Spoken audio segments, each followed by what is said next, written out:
नमस्कार मंडळी, स्वागत आहे तुमचं आमच्या चॅनलमध्ये। आवाज महामुंबईचा, शोध बातमीचा, कौल मनाचा। चला तर मग आमचे चॅनल लाईक करा, शेअर करा आणि सबस्क्राइब करा। धन्यवाद। लोकशाहीच्या उत्सवासाठी पोवाड्याची साथ। पनवेल महानगरपालिकेची वडाळे तलाव परिसरात मतदान जनजागृती।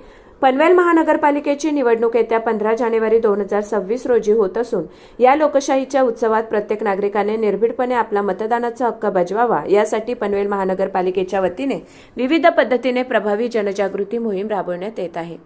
या मोहिमेअंतर्गत पनवेलमधील नागरिकांनी मोठ्या प्रमाणात वर्दळ असलेल्या वडाळे तलाव परिसरात शनिवारी सायंकाळी एक विशेष सांस्कृतिक कार्यक्रम आयोजित करण्यात आला होता। सायंकाळी 7 ते रात्री 9 वाजेपर्यंत चाललेल्या या कार्यक्रमात युवा शाहीर अभिषेक पाटील आणि त्यांच्या सहकाऱ्यांनी आपल्या सुरेल, दमदार व जोशपूर्ण आवाजात पोवाडे व ओवी गायन सादर करून उपस्थित नागरिकांचे लक्ष वेधून घेतले।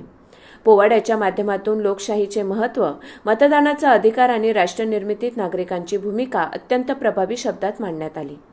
कीर्ती एका लोकशाहीची, मिळवला जिने जगी बहुमान, भारत देशाची हो शान अशा ओळीने परिसरात उत्साहाचे वातावरण निर्माण झाले। याशिवाय ओवी गायनातून मतदान आम्ही करू योग्य उमेदवाराला आणि मतदार राजाच तोच खरा, आधार भारत देशाला असा स्पष्ट संदेश देण्यात आला। युवा शाहीर अभिषेक पाटील हे कोल्हापूर जिल्ह्यातील शाहूवाडी तालुक्यातील विरळे गावचे रहिवासी असून सध्या नवी मुंबईत वास्तव्यास आहेत। त्यांच्या सादरीकरणाला नागरिकांकडून उत्स्फूर्त प्रतिसाद मिळाला। या कार्यक्रमाच्या माध्यमातून मतदान हा अधिकारच नव्हे तर कर्तव्य आहे हे पटवून देत 15 जानेवारी रोजी कोणतीही चूक न करता, न विसरता मतदान केंद्रावर जाऊन मतदान करण्याचे आवाहन उपस्थित सर्व नागरिकांना करण्यात आले। लोकशाही बळकट करण्यासाठी अशा सर्जनशील जनजागृती उपक्रमांचे नागरिकांकडून कौतुक करण्यात येत आहे। आवाज महामुंबईचा चॅनेलसाठी अशोक घरत, पनवेल।